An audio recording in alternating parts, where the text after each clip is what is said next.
Maria owned a small bakery. It was her dream, but lately it felt more like a nightmare.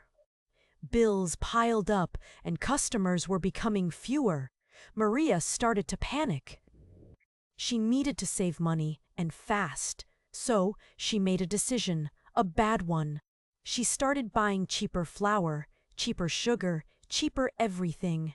But the thought was a seed planted in his mind, growing with each passing minute. He started to suspect that David was hiding something. One evening, Mark was working late when he stumbled upon some financial records. There were several large transactions that he couldn't account for. The money seemed to be going to unknown accounts. A knot formed in his stomach. He knew he had to confront David. Mark decided to set a trap. He arranged a meeting with David at their usual coffee shop. He secretly placed his phone on the table, recording their conversation. When David arrived, Mark tried to act normal, but he couldn't hide his unease. "David, can we talk about the company's finances?" Mark asked, trying to keep his voice steady. David shifted in his seat. "Sure, Mark. What's on your mind?" Mark took a deep breath. "I'd been looking at the records, and I'd noticed some discrepancies. Can you explain these transactions?" David's face paled.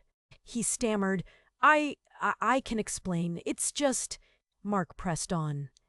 "David, please be honest with me. I'm your friend. What's going on?" David finally cracked. He looked down at his hands and confessed. "Okay, Mark, you're right. I've been taking money from the company." Mark was stunned. He couldn't believe what he was hearing. "How could you do this, David? We were partners. We were friends." David's voice was barely a whisper. "I needed the money. I had some personal problems, and I didn't know what else to do. I was going through a tough time with my family. I know it was wrong, Mark. I'm so sorry." Mark felt a mix of anger and betrayal. He had trusted David completely. Now, that trust was shattered. "How much money did you take, David?" David hesitated. "About $50,000. Mark was speechless. $50,000. It was a huge amount of money. "What did you spend it on, David?" "I used it to pay off some debts and help my family," David said, his voice filled with remorse. "I promise I was going to pay it back." Mark didn't know what to say. He felt hurt and betrayed. He ended the recording. "For instance, I never found the meaning behind the coded messages they were sharing, and I still don't know if the disappearances in our city actually had anything to do with it, or if that was just the scary talk of internet weirdos." So be sure to subscribe for updates. Who knows what other secrets are hidden out there in the digital world?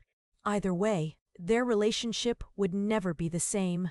Even with the confession, Mark was left with several unanswered questions. Were there other transactions he hadn't discovered? Was David truly remorseful? Or was he just sorry he got caught? The recording revealed the confession, but the full extent of David's actions and the long-term impact on the company remained unclear. What was the actual extent of David's personal problems, and did he genuinely intend to return the money to the company?